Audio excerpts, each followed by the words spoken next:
Well.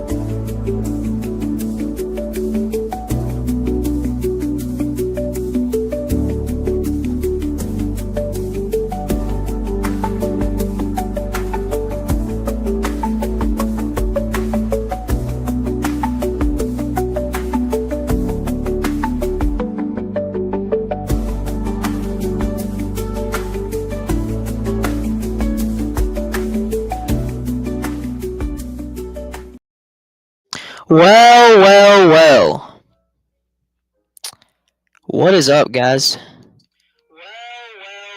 Okay, the mic does work. Alright, I'm using my freaking headset right now for the stream. What is up, guys? It's been a minute. We haven't done a podcast episode in a minute. And I think the last thing I've done is a football recap, so we're gonna do a basketball recap today. Cause I'm bored and why not? Yo, yo, what is this? Yo, what is this XP thing? What do you mean? What do you mean? What do you mean? What do you mean? XP.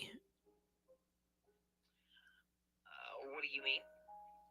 Oh, it says you're it says you're like my top fan. What the hell, Yon? Oh, what's up, TGR? Holy crap! I did not expect you to join. All right, so today we're gonna be recapping Kentucky's off season because the off season's over and the full schedule came out yesterday. It's something on YouTube chat. Don't stress. Okay, but yeah, today we're gonna talk about that. I haven't been on in a while. I'll try to get the podcast going like the next week or two before football season actually starts to like ramp up. But I do have school tomorrow, so it'll be pretty fun there. As y'all can hear me eat my mic right now. But yep. School starts tomorrow, guys. We're great. I love school. All right. Anyways, first off, I think we're gonna go over the freshmen that are coming in, and then we'll go over the transfer portal, and then we'll go over the returnees. Let me go check Kentucky's recruiting class. Even though I know the four guys, I want y'all to see their ratings and all that. Kentucky basketball 2025 class. So let me just look into. Okay, ESPN. All right, so the first commit that we got was Malachi Marino. He was the first commit that we got. He is from Great Crossing. He won Mr. Kentucky basketball last year. He was the best player in the state of Kentucky, according to some people. I personally don't think he was the best senior in Kentucky last year, but that's just my personal opinion.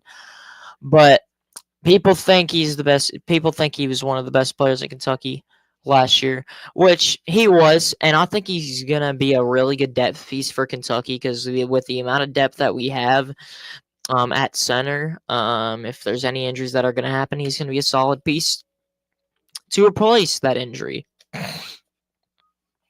As Great Crossing won the state championship last year, so he's a great leader, and he's gonna be really good for Kentucky.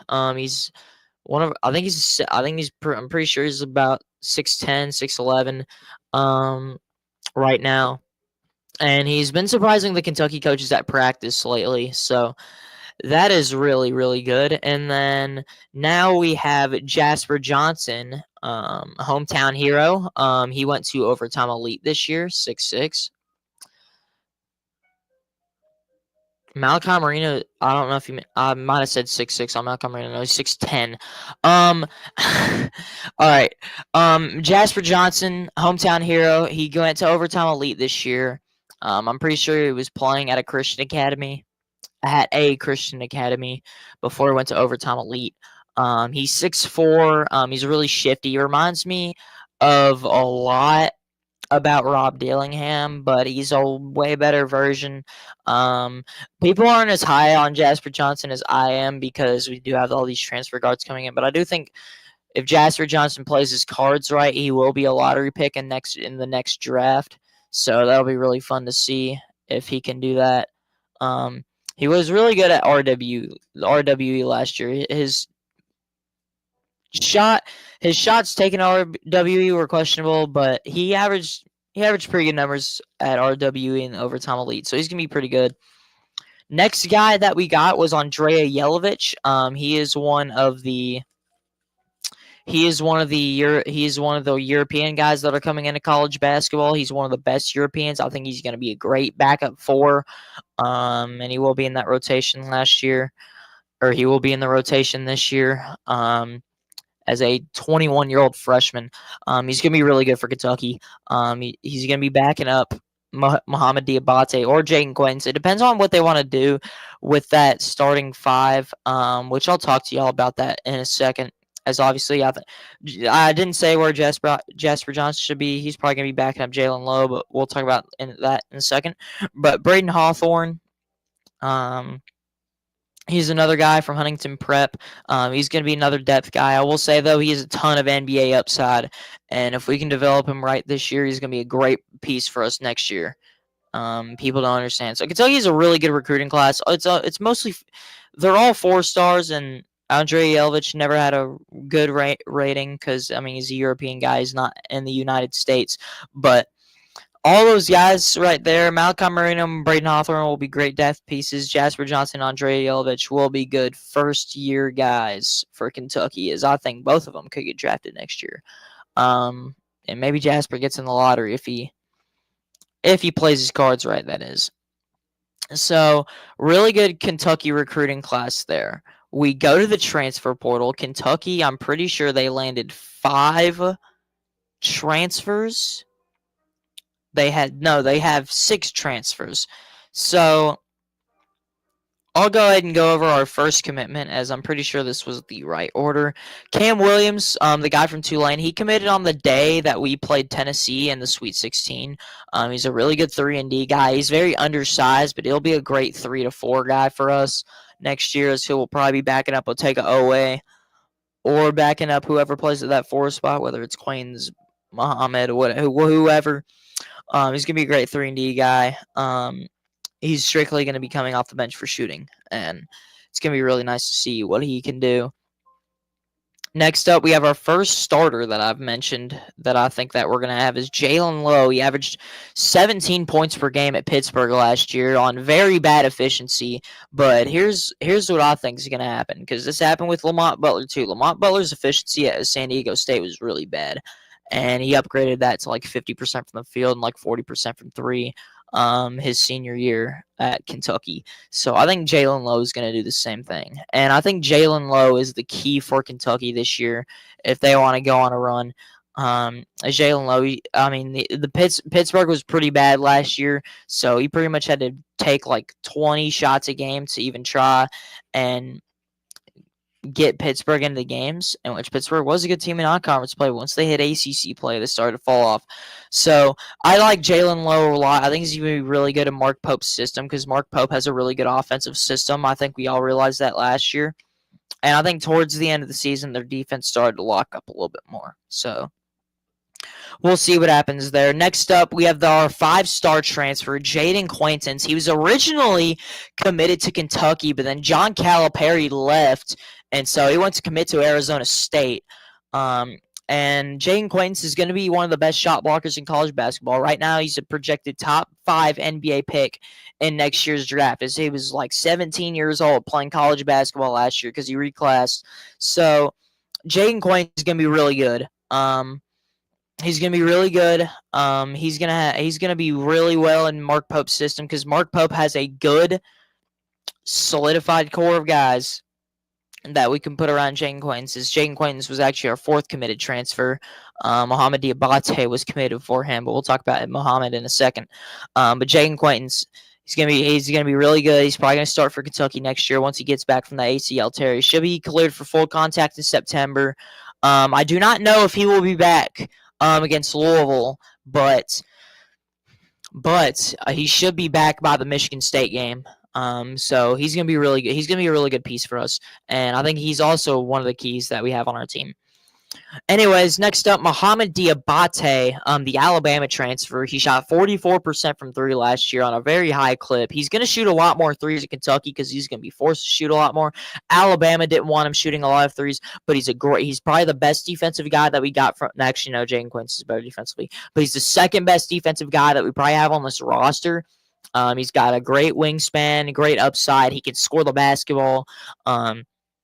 He's really good. He's another 3-and-D guy. He's going to be another 3-and-D guy for Kentucky. But my thing with Mohamed Diabate is his defense. He had one of the best defensive efficiency ratings for players, according to NCAA.com last year. As well as some people have told me that he was not used right at Bama. And I think he really wasn't. But I mean, we'll see how he does at Kentucky next year. I think overall, I think this is like a 9 out of 10 transfer for Kentucky, mainly because Mohamed Diabate fits the system. I generally think if Mohamed Diabate went to any other team, then he wouldn't be good. I don't know if Mohamed Diabate is going to be starting for Kentucky next year, but he's definitely going to be our sixth man if he doesn't start, depending on what they want to do with Garrison, Quaintance, all that. And then the fifth transfer that we got was Denzel Aberdeen. Denzel Aberdeen has loved to play for Kentucky. He wanted to play for Kentucky for so long, and he finally got that opportunity. He won the national championship with the Florida Gators last year, and Denzel Aberdeen was a huge part of that team. He was basically their sixth or seventh man coming off the bench, backing up Will Richard, Walter Clayton Jr., and Elijah Martin. That big three guard trio there, but he averaged 8 points for Florida last year. I think he's going to have a really high clip at Kentucky, and he's going to be Kentucky's fourth or fifth best player because we do have a lot of guys on our roster that can be our best player, but that can also be still in that top 5 range. I think Kentucky's going to have at least 5-10 points per game scores, but it depends because we do have 14 guys on the roster. And then our last transfer is Reese Potter from Miami of Ohio. He's another depth piece that we're gonna have. I think we mainly went after him because he played for Lexington. He played for Lexington Catholic in high school, so it's another Kentucky native guy that we have there. So I've named 4 Kentucky natives. So yeah, he's gonna be another depth piece. He's a 7-foot center who shoots really good from 3. So. We'll see how that works out, and then I'll talk about the outgoing transfers in a second. Oh my God. Okay. All right. So first guy who transferred out was Kerr Kriisa. He was rated a 4-star transfer. He committed to Cincinnati. He wouldn't have had a spot on our roster next year because there's so many guards on our roster that are way better than him. Kind of the same thing with another guy that I'm about to name, which I wanted him to stay because even if he wasn't going to get as much playing time as he did last year, he was going to be a great piece for us down in the future, and I think he could have actually made us really good in the future. Travis Perry. He was from Lyon County. He was another Kentucky native guy who played in Kentucky. He won the state championship with Lyon County. He was such a good player, man. He was such a good player for Lyon County, and he was a good player whenever he started for Kentucky last year. But the thing about Kentucky last year is the injuries kind of got to Kentucky. You had Andrew Carr, who was up and down. You had Jackson Robinson, who had his wrist injured for the last part of the year. Lamont Buller had his ankle injury and his shoulder injury. So he got to play a little bit more than people wanted to see out of him last year. But I think in the games that he started, he played pretty well considering what he had to do. He had a really good game at Alabama. He had a solid game against Vandy. He's going to be really good for Ole Miss. And the reason why is because I think he's going to get a lot more playing time at Ole Miss. And I think Chris Beard is going to really develop him pretty well. So, yeah, those are the guys that transferred out. And then obviously you have the other 2 freaking walk-ons. Walker Horn actually came back. So, Walker Horn, Zach Tao, those are the first 2 guys who came back. They're walk-ons. So, we're going to talk about the 4 guys who returned to Kentucky. We're going to start this off with Colin Chandler. Colin Chandler was really good for Kentucky last year. and I mean really good for Kentucky. Here's why. For one, he can shoot the three ball, and for two, he just went. His defense at the end of the year was really good, and Colin Chandler, I'm pretty sure he shot 45% from three in the last 11 games for Kentucky last year. He stepped it up big time for Kentucky last year, and the fact that he's going to be backing up Denzel Aberdeen, it's going to be pretty good. So we're going to see how Colin Chandler does, because I think Colin Chandler is going to have a pretty huge year for Kentucky, no matter how much he gets used or whatever. But Colin Chandler is going to be a really good piece to this team. And then you have Trent Noah. Trent Noah is probably going to be the 11th guy. He was really good last year. I think he's going to be one of the depth pieces that carve out a role for Kentucky towards the end of the season. And that's because Trent Noah can just straight up shoot the three ball. And Trent Noah's defense is getting a lot better, and he's gotten a lot bigger too. He's been getting in the weight room a lot. He's from Harlan County, another Kentucky native, so that's four Kentucky natives on the roster. That's a lot. That's a lot. I'm glad Mark Pope is recruiting out of Kentucky. So, yeah. Trent Noah, all I know is that he owns Tennessee. So, he's pretty good, and we'll see what happens with him. Next guy, Brandon Garrison. I will say Brandon Garrison was low-key a little bit of a letdown last year. I thought he was going to be a lot better than 6 points, 4 rebounds. But I think Brandon Garrison, with him starting this year, probably most likely, I think he's going to have a way better year. He's probably going to average around 10 points per game. He's going to shoot better from three, even though I don't really want him shooting threes because he only shot 30%. But if he can shoot if he can shoot above 33% from three and grab us 8 rebounds, 9 rebounds a game, 2 to 3 offensive rebounds, he's going to fill in his role, no matter if he's on the bench or starting. So we'll see how Garrison does. And then or basically the MVP of our team last year, but the most valuable player coming back for Kentucky, Otega Oweh. He's going to be he's right now probably going to be the preseason SEC Player of the Year favorite, and he's also going to be probably a preseason McDonald's All-American. Not a McDonald's All-American, just a preseason All-American in college basketball. He averaged 16 points, 5 rebounds, 2 assists, 1.5 steals. He shot 49% from the field and 35% from three. He didn't really have that great of a jump shot last year, but when he shot the three, it looked rough, but it still went in. So, but Otega Oweh, he's just a drive guy. He's very clutch. And he's really good. He's really freaking good. And that's going to be Kentucky's number 1 guy this year. He's probably going to lead us in scoring. So, yeah. So we'll go over really quickly what I think the starting lineup's going to be. I'd say at the 1, it's going to be Jalen Lowe. 2, it's going to be Denzel Aberdeen. At the 3, you're going to have Otega Oweh. At the 4, this is what I think is going to... I'm going to say our starting lineup at the beginning of the season. At the 4, Mohamed Diabate. And at the 5, Brandon Garrison. I think Jaden Quains is going to take a little bit before he starts. I think he's going to take about 6 or 7 games. Gosh freaking darn it. I said 6, 7. All right, stream's over, guys. All right, but no, for real. It's going to be our starting 5, and then as your backup 1, you're going to have Jasper. Backup 2, you have Colin Chandler. Backup 3, you're going to have Cam Williams. And then at the backup 4, you're going to have Andre Yelovich and Jaden Quaintance. So that's going to be your backup right there. And then you're also going to have 4 guys behind them. Trent Noah. He's probably going to back up Cam Williams at that 3 spot or back up Colin Chandler at that 2 spot. And then you have Malachi Marino, Braden Hawthorne, and Reese Potter. So yeah, pretty good depth for Kentucky. They have 14 scholarship guys. It's actually insane how these players are on. How we have 14 scholarships, because man, Mark Pope has done such a really good job with Kentucky. And I doubted him a lot last year. I doubted him whenever we were struggling early on in SEC play after the Alabama loss. I doubted him after the I honestly doubted him since he was hired.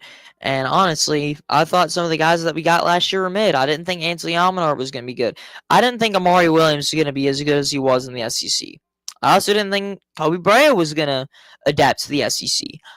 But Mark Pope has proven to me, and he's proven to all the Kentucky fans, that he's got this, and he's got this job on locks, and he's going to be really good a coach for us in the future. So now we're going to share our schedule. We're going to do schedule prediction. That's pretty much going to be it. We're going to share it. This graphic was made by R2NG. We're up to no good. If y'all can even see it pretty well, yeah, y'all can see it all right. But here's what we got on the schedule.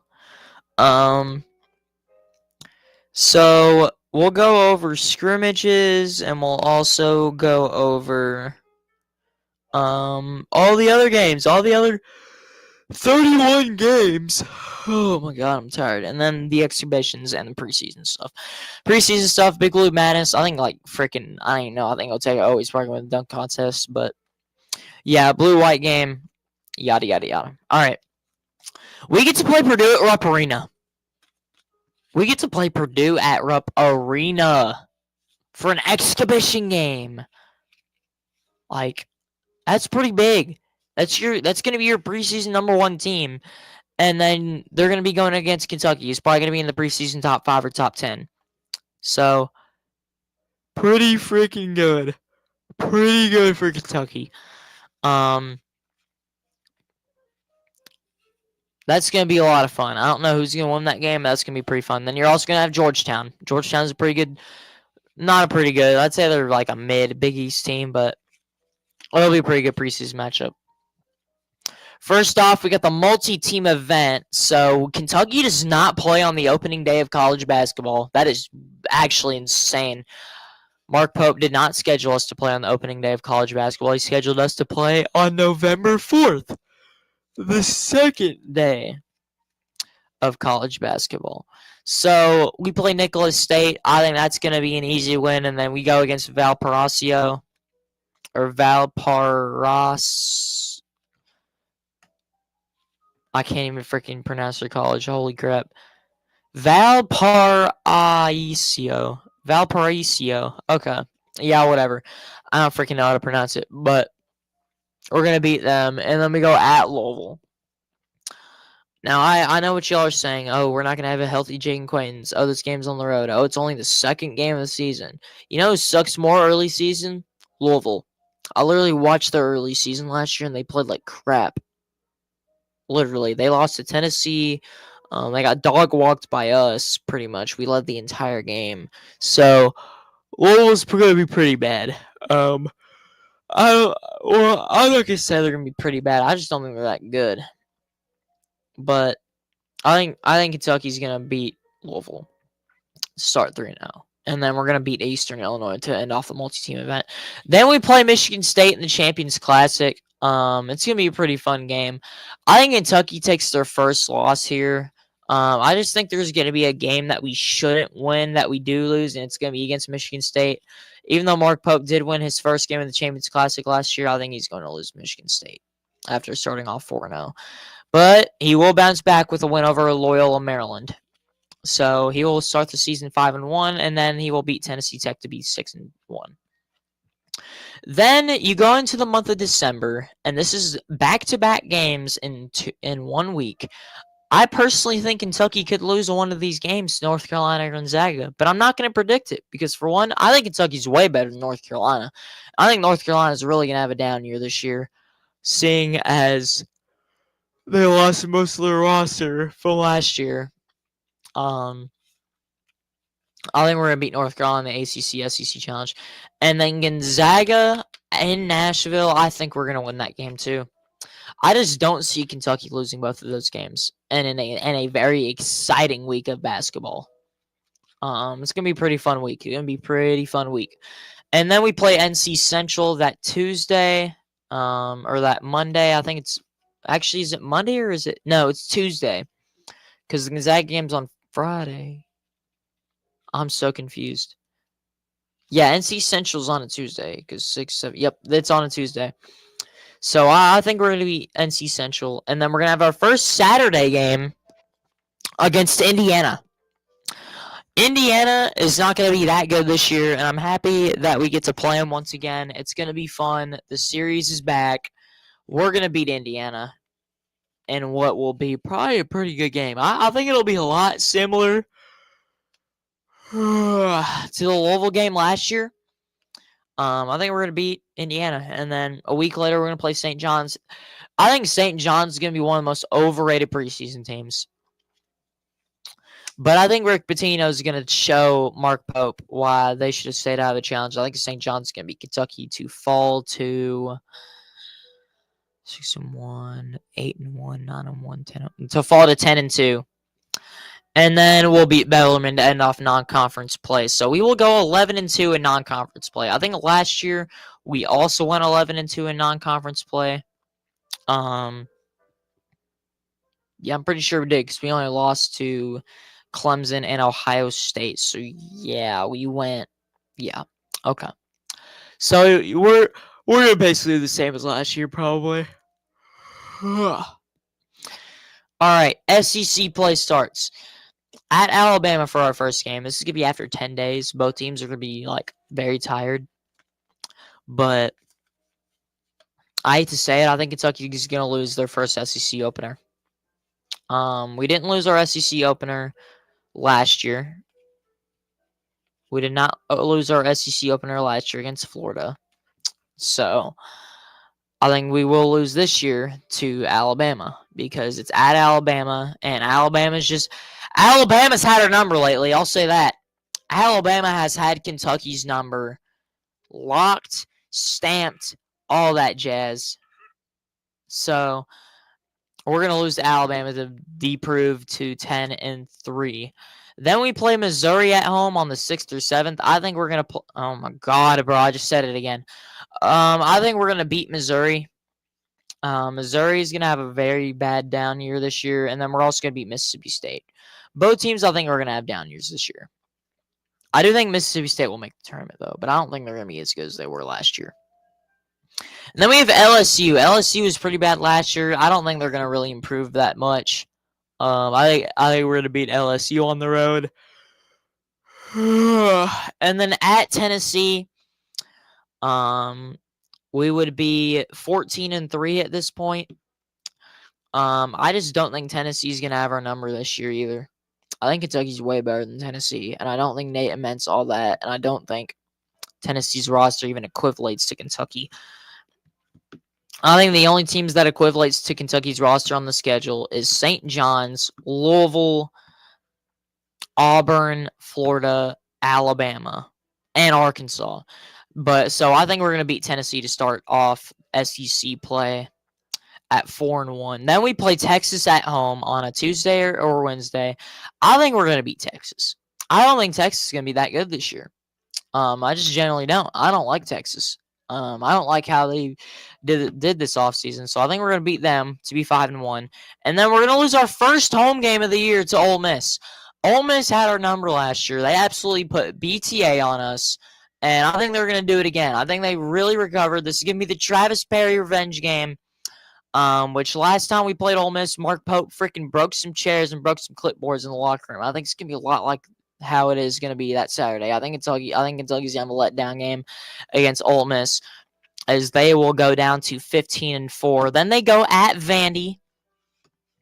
Vandy is really good. They're gonna be solid this year. I don't think they're gonna make the SEC tournament, or the NCAA tournament, but they're gonna be solid. I think we're gonna beat them because we're gonna be fired up. And then we go at Arkansas. I think Mark Pope gets his revenge over Calipari, and I think we win that game. So we will go up to 17-4. Oklahoma at home. Otega Owe, game winner. We're going to win that game. So that'd be 18-4. And then Tennessee at home. I really like our chances over Tennessee. I think we're going to give Tennessee the season sweep to start 19-4. Or actually, no, that'd be 20-4. Yeah, no, that would be 20-4 because we'd had 7 games left. Then we go at Florida. At Florida, we've won 4 games in a row again. We're going to have a week off. Florida's going to have a midweek game. I think we're going to lose to Florida for the first time at Florida since 2018. I just don't see us beating Florida. So we're going to deprove to 20-5. Then we go and play Georgia at home. I think we're going to beat Georgia. Georgia's going to deprove. Don't think they're going to be that good. Then we go at Auburn on a Saturday. I'll say this. Kentucky has had Auburn's number a little bit more, but it's been pretty even with Bruce Pearl. I think we get them back for what they did last year. I think Kentucky has to win one of the games over Auburn, Florida, and Alabama. I think they have to. I think they absolutely must have to. So they will win that game to improve to 22-5. Then we go at South Carolina. I think we personally are going to win against South Carolina. I think the next week we have is going to be easy. We're going to beat South Carolina and Vandy. So that means we would improve to 24-5 on the year. Then we go at Texas A&M. I think A&M is going to be another game that we shouldn't lose. I hate to say it. I think it will be. I think that we're going to lose. I think we're going to lose A&M. I think A&M is good. I think it's another game that we should win, but we're going to lose. And then we play versus Florida for senior night or senior day or whatever. Hopefully that game is a morning game so the players can enjoy their senior Saturday. A.K.A. Ote and Denzel Aberdeen. So I think Kentucky, this is probably going to be for the SEC regular season title. Because I think the SEC is going to be even this year. But I don't know. I think we'll beat Florida. So that means we would finish off the year 25-6 with losses to Michigan State, St. John's, at Alabama, versus Ole Miss, at Florida, and at Texas A&M. So right there, that is 6 losses. And Kentucky would have wins over Louisville, Indiana, Gonzaga, North Carolina, Tennessee twice, Texas, Arkansas, Florida, and Auburn. So I think Kentucky would overall probably be a 2 seed, or the heck, they could even be a 1 seed if they won the SEC tournament. So we'll see what happens there. James predicted 25-6. Last year I predicted us to go freaking 23-8, and we lost 10 games. So honestly, since I said that, we're probably gonna go 23-8 this year. But Kentucky was 21-10 last year, and they made the freaking NCAA tournament and was a 3 seed. So even if we lost like 8 games, I think we'd still be like a 3 seed because of our strength of schedule.